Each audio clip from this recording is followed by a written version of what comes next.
Alright guys, today I want to show you how do I do this haircut behind the chair in my daily basis. Once someone walked in your barbershop with a hair like this, these techniques will be very fast. And I washed his hair twice with the shampoo. Now I do have over there the horseshoe section, so I can separate the top from the side so I can start cut the hair. I'm starting with my guideline. The guideline means this is my base through the whole haircut. As you can see, I'm grooming down, and then I'm pulling the hair towards my chest with a little bit of elevation because I'm choosing my length. He explained to me how short he wanted. He didn't want that short.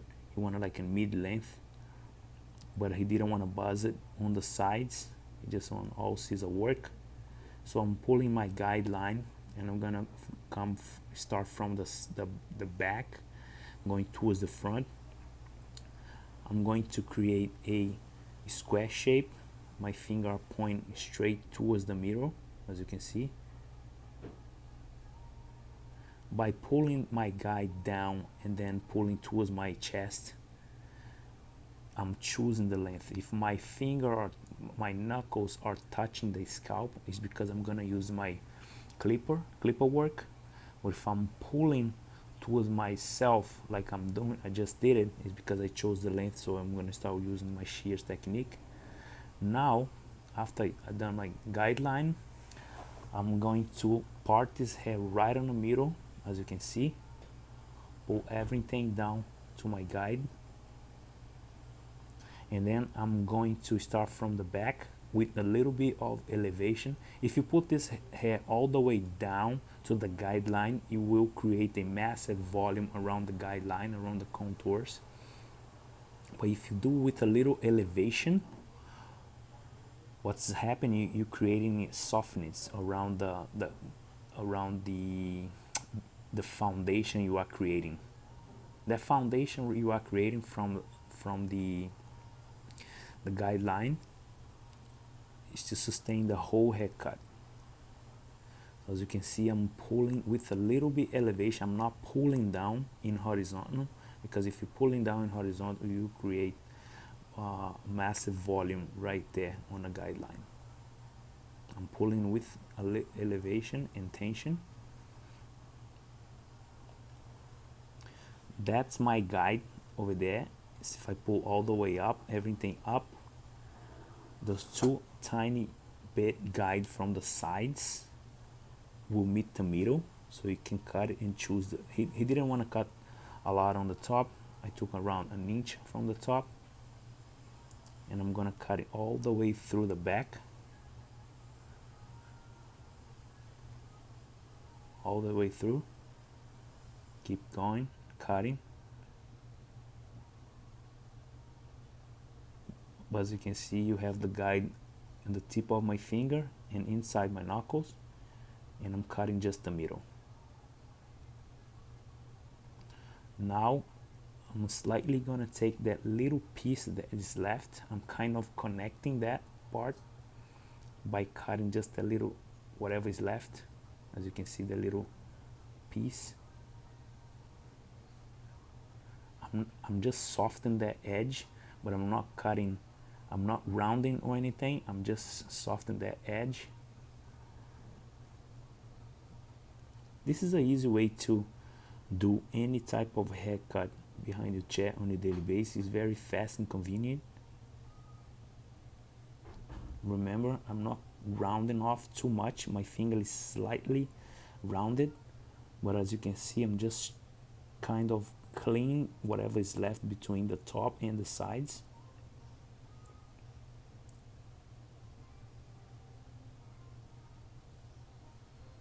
I cut the middle first, and then I did the two sides.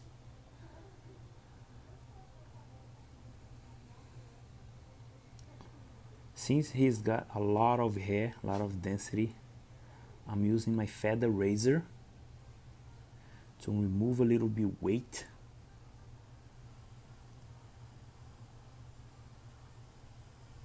I'm gonna do the same thing around the head and top.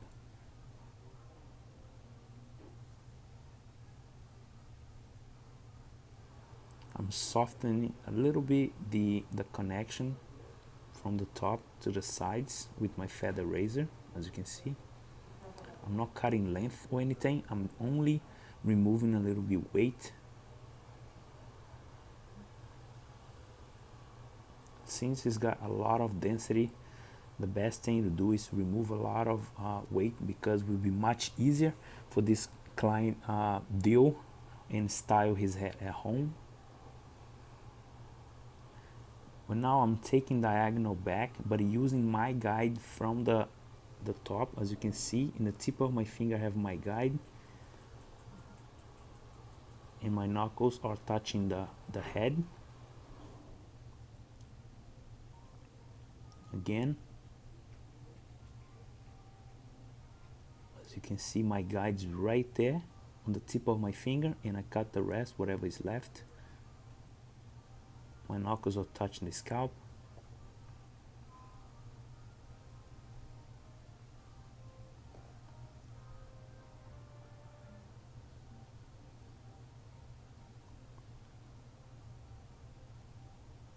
You see my guide still there. I'm not cutting my guide, I'm cutting whatever is below my guide.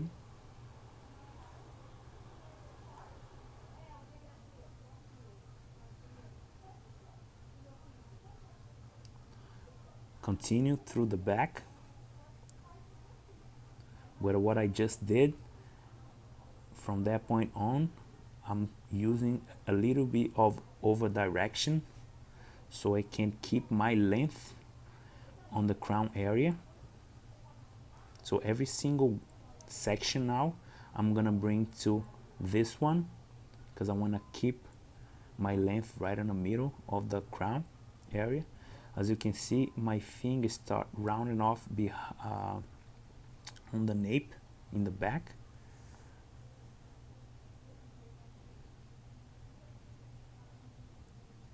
So now I'm going to blow dry the hair so I can start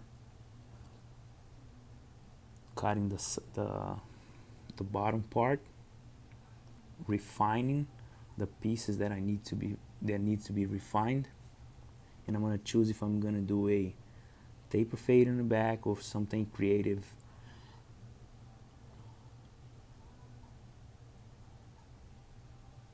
The hair always gives you something to work with, but we have to respect the hair pattern, growth pattern. We have to respect the hair. The hair always gives you something to work with, and if you be creative, the haircut should be able to be easier for your client, easier to style at home. I'm blowing dry this hair 100%. I use the vent brush on the sides, but I'm using the diffuser on the top, so I want to keep the curls. I want to keep this nice and curl, natural.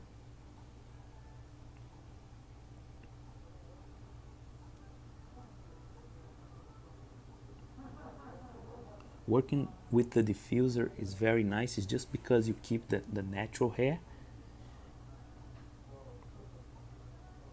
I want to keep his curls and show him how his natural hair will look like when the haircut is done. I'm not using too much pressure on my blow dryer. Just use intermediate pressure.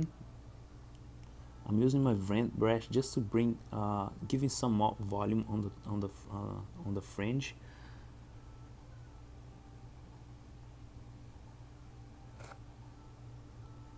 As you can see, I'm playing with the hair and see what can I do, how can I style. Now I'm gonna do a tape on the both temple areas. That's how I start. I start my 0 gap. And now I'm going to use number 3. As you can see, I'm using my comb to put the hair right inside the number 3, my clipper, but I'm scooping out and I'm not going too high.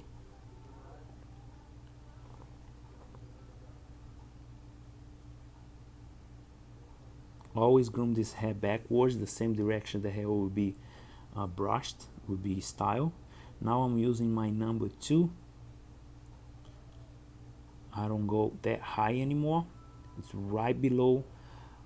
The number 2 kisses the number 3, but it's not higher than that. This is my number 1.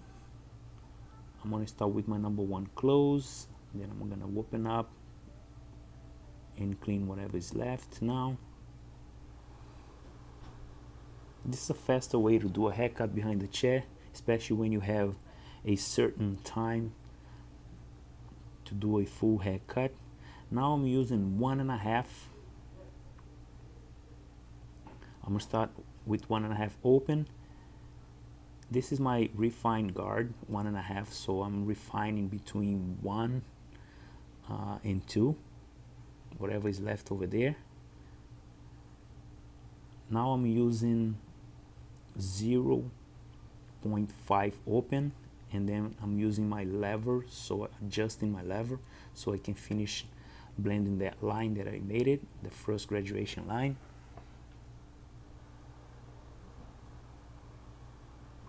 Using the corner, so I pick some hair, some density. Sometimes it's not the length anymore, it's about density. I'm using my refined guard half.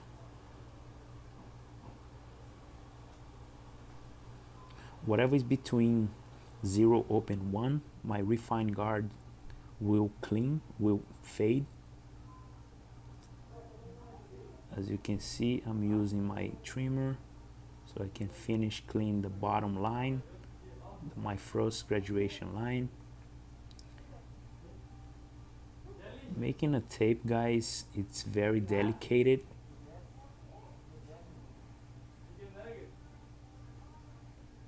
Since you're using a sharp blades, always go smooth on a skin so the skin don't get that much damage and red.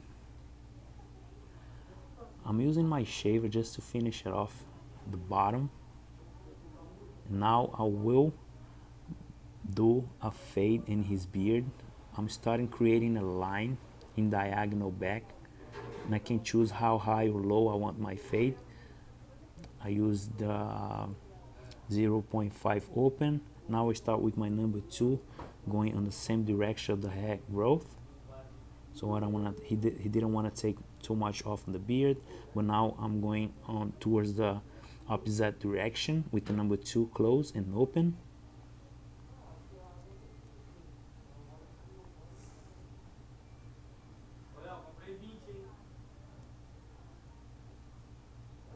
Now I'm using 1.5 close and open so I can finish blend that line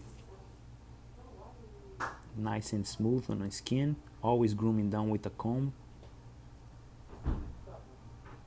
The reason why you groom the hair down is because you want to put the hair on the opposite direction the machine will go through. You still have some line there, but now I'm going to use my number 1 open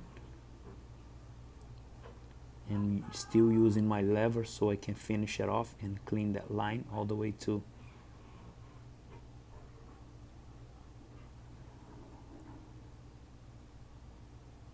as you can see the line start disappearing. I'm using 1/4 above my first graduation line I use with my 0.5, one little quarter up above close. I create another graduation line there, and only using my guard, my 0.5 open and close. I'm going to remove whatever is left from there.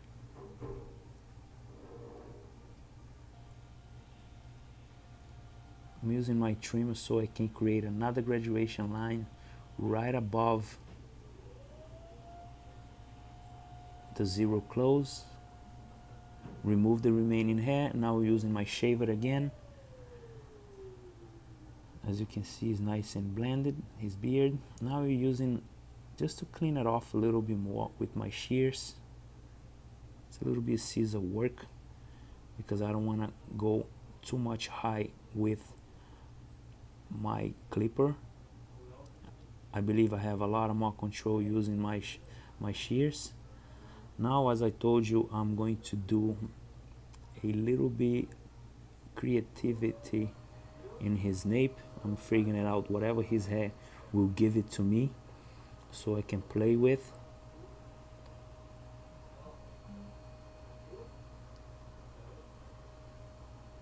Most of the time when you're cutting, when you're doing a haircut, the hair show you the direction it's want to go, and you can play with, you can be creative and create something.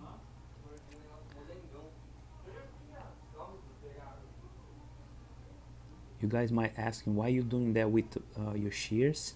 Is because when you're working with a long hair on the neck like this, if you use your trimmers, what's gonna happen, the hair will be moving all the time away from your trimmer. So you remove the long hair with your shears first, and then you use your trimmers to mark that area.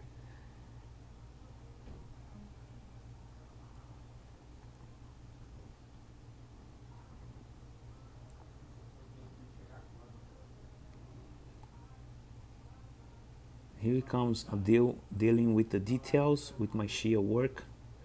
I'm removing a little bit of length from the back, trying to make everything nice and balanced.